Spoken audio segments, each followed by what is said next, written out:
அதர்வா 23 வயது 18 வருட ஜெயில் தண்டனை. சின்ன வயசில் அமெரிக்கா வந்து வெறும் 6 மாதங்களே ஆகவில்லை, 20 வருடம் 40 வருட ஜெயில் தண்டனை. One man told me, you pick this and you drop in Miami. இதற்காகவா பேரண்ட்ஸ் வீடு காணி சொத்து எல்லாத்தையுமே விற்று அமெரிக்காவுக்கு அனுப்பி வச்சாங்க. இந்த ஸ்கேமுக்கு பின்னால் யார் இருக்கிறாங்க, இவங்களை எப்படி யூஸ் பண்ணுறாங்க, இந்த சிஸ்டம் எங்கே இருந்து இயங்குகின்றது? It's on 2 jewelry stores that are suspected of taking gold purchased by elderly fraud victims and then melted down into bracelets and other items. இவங்க லக்ஸரி கார் வாங்குறதுக்கும் அரண்மனை போல வீடுகளை கட்டுறதுக்கும் அப்பாவி பொதுமக்களா கிடைச்சாங்க. Box. Right, that has gold in it? Yes. What do you do with the gold? ஸ்கூலுக்கு போய் படிக்கிற பிள்ளைய ஜெயிலுக்குள்ள தள்ளி இருக்கிறாங்க. இந்த மாதிரி 1-2 கேஸ் இல்லை, 40க்கு மேற்பட்ட கேஸுகள் பிடிபட்டுள்ளது.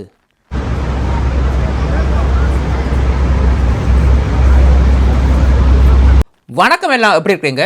சின்ன வயசில் ஸ்டூடெண்ட் விசா மூலமாக அமெரிக்காவுக்கு வராங்க. வந்து வெறும் 6 மாதத்துக்குள்ளேயே பிடிபட்டு 20 வருஷம் 40 வருஷம் ஜெயில் தண்டனையை அனுபவிக்கிறாங்க. இதற்காகவா பேரண்ட்ஸ் வந்து வீடு காணி எல்லாத்தையுமே விற்று இந்த பிள்ளைகளை வந்து அமெரிக்காவுக்கு அனுப்பினாங்க. இந்த பேரண்ட்ஸுக்கு எப்படி இருக்கும், நாளைக்கு இந்த பேரண்ட்ஸுக்கு எது நடந்தாலுமே இவங்களால போய் அந்த பேரண்ட்ஸை பார்க்கக்கூட முடியாது. இவங்க ஃபேக் விசா ஃபேக் சர்டிஃபிகேட்டில் தான் அமெரிக்காவுக்கு போகிறோண்டு வைப்போம். இந்த பேரண்ட்ஸுக்கு என்ன வேணும், இவங்க போய் அங்கே ஸ்கூலில் படிக்காட்டியும் பரவாயில்ல, எங்கேயாவது வேலை செஞ்சு வாழ்க்கையில் முன்னுக்கு வர வேணும். அதே நேரத்தில் ஃபேமிலிக்கும் பிற்காலத்தில் உதவி செய்ய வேண்டும். அப்படி பார்க்கும் பொழுது இது எங்கே மிஸ் ஆகுது, எப்படி இந்த ஸ்கேமுக்குள்ளே போய் இவங்க மாட்டுப்படுறாங்க? அமெரிக்காவுக்கு போகிறாங்க ஸ்டூடெண்ட் விசா மூலமாக. அங்கே போய் ஸ்கூலுக்கும் போகிற காலேஜ் யூனிவர்சிட்டி எங்கேயுமே போகிற நேராக ஒரு லேபர் ஜாப் தான் செய்ய போகிறாங்க. அப்படி 6 மாதத்துக்குள்ள பிடிப்பட்டு ஜெயிலுக்கு போகிறாங்க. உதாரணத்துக்கு பார்ப்போம். இப்போ கடைசியாக பிடிப்பட்டவர் பேர் அதர்வா, வயது 23, ஒரு ஸ்டூடெண்ட் விசா மூலமாக அமெரிக்கா வந்தவர். இவரை பிடிக்கும் பொழுது இவர்கிட்ட கையில் $6.6 மில்லியன் வர்த்தான கோல்டு பார் பிஸ்கட்டும் அமெரிக்க டாலர்ஸும் இருந்தது. இவர் எப்போ பிடிப்பட்டார்னு சொன்னால், ஒரே இடத்துக்கு 2வது ட்ரிப் போகும்பொழுது சந்தேகத்தின் அடிப்படையில் அண்டர் கவர் ஆப்ரேஷனில் வச்சு இவரை பிடிச்சிருக்கிறாங்க. இது இவருடைய 2வது ட்ரிப் இல்லை. கடந்த 4 மாதத்துக்குள்ளே வந்து 33 டெலிவரி செய்துள்ளார். இன்றைக்கு இவரை பிடிச்சி 18 வருட ஜெயில் தண்டனை வாழ வேண்டிய ஒரு வயசு. இவர் ஜெயிலை விட்டு வெளியில் வரும்பொழுது நேராக இந்தியாவுக்கு தான் டிபோர்ட் பண்ண போகிறாங்க. சரி, இந்த சிஸ்டம் எப்படி நடக்குதுன்றதை பார்ப்போம். இது ஒரு பெரிய நெட்வொர்க். இதில் வந்து மெயின் ஆப்ரேஷனே இந்தியாவில் தான் இருக்குது. அமெரிக்காவில் இருக்கிற சீனியர் சிட்டிசன்ஸை வந்து இவங்க ஸ்கேம் பண்ணுறாங்க, டார்கெட் பண்ணுறாங்க. ஏண்டா சீனியர்ஸ்ட்டை தான் வந்து ரிட்டையர்மெண்ட் பணம், அந்த பணம், இந்த சேவிங்ஸ்ன்னு சொல்லி நிறைய காசு இருக்குது. அவங்கள தான் ஈஸியாக ஏமாற்றலாம். ஒரு 65-70 வயசுக்கு பிறகு வந்து ஒரு தடு மாற்றத்தில் இருக்கிறதால ஈஸியாக ஏமாற்றலாம்.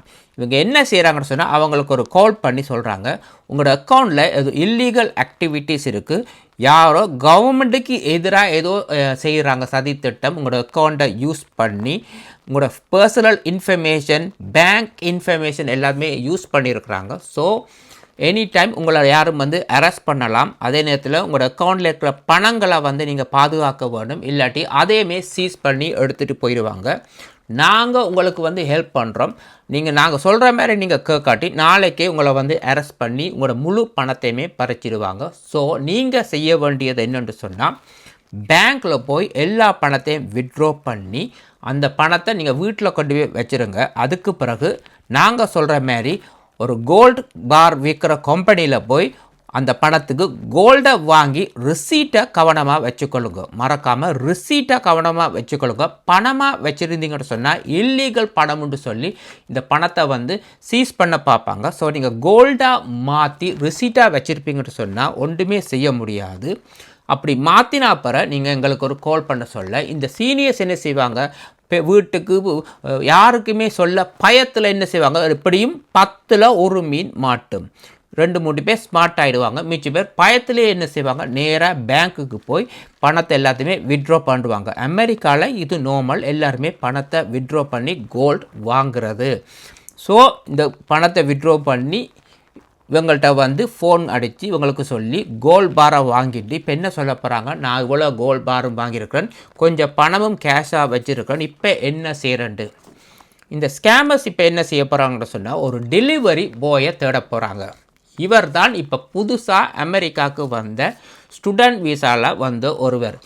இந்த மாதிரி புதுசாக வந்தவங்களை டார்கெட் பண்ணுறாங்க. தாங்க போய் மாட்டுப்படாமல் இவங்களை அனுப்பி இந்த இடத்துக்கு போய் நான் சொல்கிற மாதிரி இந்த டெலிவரி பேக்கேஜை போய் நீங்கள் பிக்கப் பண்ணிவிட்டு வர வேண்டியது தான். ஒரு டெலிவரிக்கு $500 உள்ளுக்குள்ள ஆயிரக்கணக்கு லட்சக்கணக்கில் தங்க கட்டி இருக்கும். ஆனால் ஒரு டெலிவரிக்கு வந்து இவங்களுக்கு கொடுக்கறது வெறும் $500 தான்.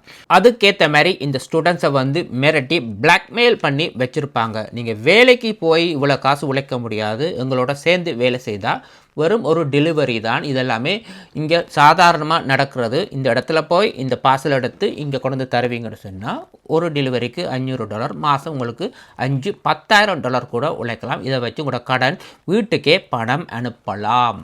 இவரும் பாவம் ஒரு ஸ்கூல் பேக்கை மாட்டிக்கொண்டு ஒவ்வொரு சிட்டியாக இரவு பகலாக போய் வந்து இவங்க பேக்கேஜை பிக்கப் பண்ணுவாங்க. இந்த பிக்கப் பண்ண முதல்ல இந்த ஸ்கேமர் வந்து இந்த சீனியருக்கு சொல்வார், இந்த மாதிரி இந்த கலர் உடையில் என்னுடைய கோவொர்க்கர் ஆஃபீஸர் வருவார், அவர்கிட்ட வந்து இந்த பணத்தை கொடுக்க சொல்லி. அதுக்கு பிறகு என்ன சொல்லுவாங்கன்னு சொன்னால் இந்த இன்வெஸ்டிகேஷன் எல்லாம் முடிஞ்ச பிறகு இந்த பணத்தை வந்து நாங்கள் உங்கள்கிட்டயே திருப்பி ஒப்படைக்கிறோம், அது மட்டும் இந்த பணம் உங்களுக்கு சேஃபாக இருக்கும். இதுதான் அந்த டீல். ஆனால் இந்த டெலிவரிக்கு போகிற இந்த ஸ்டூடெண்ட்ஸுக்கு வந்து இதில் சீரியஸ்னஸ் தெரியாது. பிடிப்பட்டால் என்ன நடக்கும், இவ்வளோ கால சிறை தண்டனை எல்லாம் வழங்குவாங்க, அதை பற்றி ஒன்றுமே தெரியாது. இந்த சிச்சுவேஷனை பாருங்க, இது போன வருடம் நடந்தது. இவரை பிடிச்சிருக்கிறாங்க. பிடிப்படும் பொழுது இவர் என்ன கேட்டிருக்கான்னு சொன்னால், நீ இந்த இடத்துல போய் ஒரு பார்சல் ஒன்று வாங்கினியா, அது என்ன பார்சல், அதுக்குள்ளே என்ன இருந்துட்டு கேட்டால் கோல்டு இருந்தது. யார்கிட்ட காசு, என்ன பணம், ரிலேட்டிவ், அது இது சிஸ்டர்ட வெட்டிங்குக்கு எல்லாமே சொல்லி கொண்டு வரார். Today, right now, you just got a package, a gift. Yes. From who? Who is that? My relative. Who? My relative. Your relative? Yes. That was your relative? Yes. Oh, okay. And where are you taking the package? Just back with you to Miami or Chicago or something? Miami. Okay. So the gift is for you? Yes. Oh, okay. Have you seen that, Scott? How's it your relative? What? How is he your relative? My father relative. Your father's related to him? Yes. When was the last time you saw him? Can I say one thing? Yeah.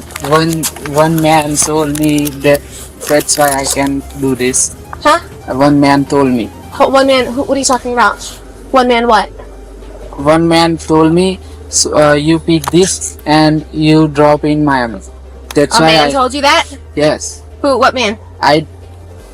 ஆனால் கடைசியாக அவர் என்ன சொல்கிறார், இல்லை எனக்கு ஒரு நபர் சொன்னவர் இந்த இடத்துல போய் இந்த பேக்கேஜை பிக்கப் பண்ணி கொண்டு வர சொல்லி அதைத்தான் நான் செய்தனான் என்று. உங்களுக்கு ஒரு பிள்ளை இருந்து நீங்கள் கஷ்டப்பட்டு அமெரிக்காவுக்கு அனுப்பி வைக்கிறீங்க. இந்த மாதிரி சிச்சுவேஷன் உங்களோட பிள்ளைக்கு அமைந்தால் இந்த மாதிரி 50 வயது மட்டும் ஜெயில் தண்டனையை அனுபவிக்கிறது உங்களுக்கு சரியாக படுதா? இங்கே வந்து இந்தியன் கம்யூனிட்டிக்குள்ளே தான் இந்த பிரச்சனை.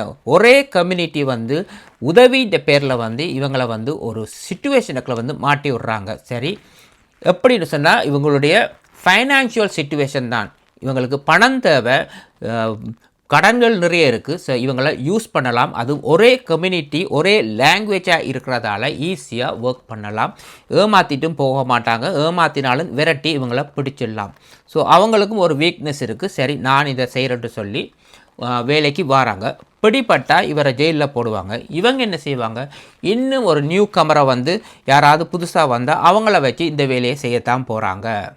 சரி, ஏன் கோல்ட் பிஸ்கட்டாக மாற்றி கேட்குறாங்க? இதெல்லாமே ரன் பண்ணுறது மெயின் வந்து அமெரிக்காவில் இருக்கிற ஜுவல்லரி ஸ்டோர்ஸ் தான். அவங்க தான் இந்த கோல்ட் பிஸ்கெட்டை விரும்புகிறாங்க. கேஷாக வாங்காததுக்கு காரணம் வந்து பேங்க்லேருந்து விட்ரோ பண்ணுற காசில் நம்பர்ஸ் இருக்கும். கேஷாக கொண்டு போய் ஜுவல்லரி ஸ்டோரில் எடுத்தால் சேஃப் இல்லை. ஸோ இந்த கோல்டு பிஸ்கட்டை என்ன செய்கிறாங்கன்னு சொன்னால் கொண்டு போய் உருக்குறாங்க. உருக்கி அமெரிக்காலே தங்கங்களை செய்து நகைகளை செய்து விற்கிறாங்க. அது ஒரு வழி. ரெண்டாவது வழி என்ன செய்கிறாங்கன்னு சொன்னால், நிறைய கோல்டு பிஸ்கட் இருக்கிறதால இந்த பிஸ்கட் எல்லாமே உருக்கி பார்ட்ஸ் மாதிரி, இரும்பு பார்ட்ஸ் மாதிரி இந்த கோல்டு பிஸ்கட் எல்லாத்தையுமே இந்தியாவுக்கு அனுப்புகிறாங்க. எப்பொழுதுமே ஒரு நகை கடையில் வந்து தங்கத்திட பெருமதியை பவுண்ட பெருமதியை குறைச்சி விற்கவே முடியாது. ஒன்று செய்கூலி இல்லை, இல்லாட்டி டேக்ஸ் இல்லைன்னு சொல்லி விற்கலாம். மூன்றாவது இந்த மாதிரி குழுக்கள் முறையில் கொயின்களை ஒன்று வாங்கினா ஒன்று ஃப்ரீ. என் லக்ஸரி கார்களை கூட குழுக்கள் முறையில் கொடுக்குறாங்க. இதுக்கு எல்லாமே காரணம் வந்து இந்த மாதிரி கள்ள தங்க பிஸ்கட் தான் காரணம். இதை உருக்கி எப்படியாவது விற்றே ஆகணும். இதைத்தான் நீங்கள் காசு கொடுத்து வாங்கி கொண்டு போகிறீங்க. நகைக்கடையில் ஒரு ராபரி நடக்குது, போலீஸ் வராங்க, கேஸ் ஃபைல் பண்ணுறாங்க. ஆனால் இன்சூரன்ஸில் கிளைம் பண்ண மாட்டாங்க. கேட்டால் இதெல்லாமே ஃபேக் நகைகள் தான், அதுகள் தான் பறிப்போறோன்னு சொல்லிடுவாங்க. யாருமே கணக்கு காட்டவே மாட்டாங்க. பொதுவாக எல்லா கடைகளுக்குமே இந்த மாதிரி கள்ள பிஸ்கட் வர்றது வந்து அங்கே வழக்கம். ஏதாவது ஒரு கடை சொல்லுங்க பார்ப்போம், நகை கடை வந்து பேங்க்ரப்சி அடித்தது. இந்த இன்வெஸ்டிகேஷனில் அமெரிக்காவில் டெக்ஸஸில் வந்து சீனியர்ஸை ஸ்கேம் பண்ணி கோல்டு பார்களை வாங்கி ஜுவல்லரி ஸ்டோரில் வந்து உருக்குறாங்கன்னு சொல்லி 3 ஜுவல்லரி ஸ்டோரை வந்து ரெய்ட் பண்ணி அரெஸ்ட் பண்ணியிருக்கிறாங்க. The gold bar scam. What is that? 2 simultaneous raids on jewelry stores, one in Irving, the other in Frisco. The owners are accused of laundering gold that was bought by elderly victims of fraud in DFW and, in fact, across this country. 2 jewelry stores that are suspected of taking gold purchased by elderly fraud victims and then melted down into bracelets and other items, which are then sold or smuggled out of the country. Police say these stores have been buying some of that gold, and everyone involved in what officers call the gold bar scam gets a cut. More than $7 million has been stolen from the retirement savings of around 200 Collin County victims, all over the age of 65, with more than $55 million taken from victims across the state. இவங்க சொசைட்டியில் பெரியவங்க, இவங்க பணம் சம்பாதிக்க வேணும், luxury காரோட வேணும், அரண்மனை போல வீடும் கட்ட வேணும். இதுக்கு யாரை யூஸ் பண்ணியிருக்கிறாங்கன்னு சொன்னால் குறைஞ்சது 17 கேஸ் இருக்குது. இவங்களுக்கு கீழே வேலை செஞ்சு அதுவும் ஸ்டூடெண்ட் வீசாவில் வந்தவங்க வந்து இன்றைக்கு ஜெயிலில் இருக்கிறாங்க. இது நாளைக்கு உங்களோட பிள்ளைகளுக்கும் இது நடக்கலாம். இதில் பிடிப்பட்ட ஸ்டூடெண்ட் வீசாவில் வந்தவங்க எல்லாருமே இப்படி குறைஞ்சது 45-50 வயதில் தான் வெளியிலே வரப்போகிறாங்க. வந்த பிறகு நேராக இந்தியாவுக்கு தான் டிப்போர்ட் பண்ண போகிறாங்க. அப்படி டிப்போர்ட் பண்ணி போகும் பொழுது அங்கே இவங்களுடைய பெற்றோர்கள் உயிரோட இருப்பாங்களா என்பதே ஒரு பெரிய சந்தேகம். இது லாஸ்ட் வீக் நடந்தது அமெரிக்காவில். இது ஒரு பட்டேல் கப்பல். இவங்க என்ன செய்திருக்கிறாங்கன்னு சொன்னால் 4-5 பேங்க்கில் போய் மேக்ஸிமம் காசை வித்ட்ரா பண்ணி ஒரு கம்பெனியில் போய் $190,000 ஒரு கோல்டு பாரை வாங்கியிருக்கிறாங்க. வாங்கின பிறகு அந்த கம்பெனியே அடித்து போலீஸுக்கு சொல்லியிருக்கு. சந்தேகமாக இருக்குது இவங்க வந்து எப்படி இவ்வளோ பணத்தை கொண்டு இந்த கோல்டு பாரை வாங்குறாங்கன்னு சொல்லி போலீஸ் வந்து இவங்களை அரெஸ்ட் பண்ணி இன்றைக்கி பெயிலில் ரிலீஸ் பண்ணிட்டாங்க. இன்வெஸ்டிகேஷன் போய்கொண்டிருக்கு. ஒருவேளை இவருடைய ஒரு உண்மையான பணமாக இருக்கலாம், எது வேணுமானாலும் இருக்கலாம். இங்கே இருக்கிற பிரச்சனை என்னென்னு சொன்னால் இவர் வந்து இப்போ அமெரிக்காவில் இல்லீகலாக இருக்கிறார். அதாவது வீசா முடிஞ்சுமே இல்லீகலாக இருக்கிறார். இந்த கேஸ் வந்து மேற்கு தள்ளப்பட்டுள்ளது. ஒருவேளை நான் நினைக்கிறேன் இவர் இல்லீகலாக இருக்கிறதால இவர்கிட்ட பேங்க்கில் இருக்கிற பணத்தை எல்லாத்தையும் வந்து சீஸ் பண்ணிடுவாங்கன்ற பயத்தில் வந்து கோல்டு பாராக வாங்கி வைத்திருக்கலாம்னு நான் நினைக்கிறேன். சரி, பொறுத்திருந்து பார்ப்போம். இந்த கேஸ் அடுத்த மாதம் வந்து மே மாதத்தில் ட்ரையலுக்கு வரப்போகுது. நானே இதை இப்போ சொல்கிறேன்னு சொன்னால் அமெரிக்காவில் வந்து 50,000 $500,000 கூட நீங்கள் பேங்க்கில் போய் வித்ட்ரா பண்ணலாம். நான் போய் கோல்டு பிஸ்கட் வாங்குறேன்னு இப்படி தான் இந்த சீனியர்ஸ் எல்லாருமே காசை வித்ட்ரா பண்ணி ஈஸியாக வித்ட்ரா பண்ணி கோல்டு பார் பிஸ்கட்டை போய் வாங்குகிறாங்க. சாதாரண மக்களை நம்பலாம், ஆனால் இந்த மாதிரி பிஸ்னஸில் சக்ஸஸ்ஃபுல்லாக இருக்கிறாங்களே அவங்கள மட்டும் நம்பவே கூடாது. எப்படி மனசு வரும்? 19, 20, 23 வயது, அதுவும் ஸ்டூடெண்ட் வீசாவில் வந்தவங்களை வந்து இந்த மாதிரி ஸ்கேமுக்கு யூஸ் பண்ணியிருக்கிறாங்க. பாருங்கள், பிடிப்பட்டால் லைஃபே இல்லை. போன வருடம் மட்டும் இந்த மாதிரி 40க்கு மேற்பட்ட கேஸ் பிடிப்பட்டுள்ளது. ஒரு காலத்தில் வெளிநாட்டில் உங்களோட ஓன் கம்யூனிட்டியே உங்களுக்கு உதவி செய்து நல்ல தொழில் வாய்ப்பை அமைச்சு கொடுத்தாங்க. ஆனால் இப்போ காலம் கெட்டு போயிருக்கு. எல்லாருமே பணத்துக்கு பின்னால் தான் ஓடுறாங்க. ஒன்று வேலை செய்தால் சம்பளம் பே பண்ணுறாங்க, இல்லாட்டி ஏதாவது ஒரு ஸ்கேமில் உங்களை மாட்டி விடுறாங்க. ஸோ கவனமாக இருங்க. இன்னும் ஒரு வீடியோவில் சந்திக்கும் வரை நன்றி, வணக்கம்.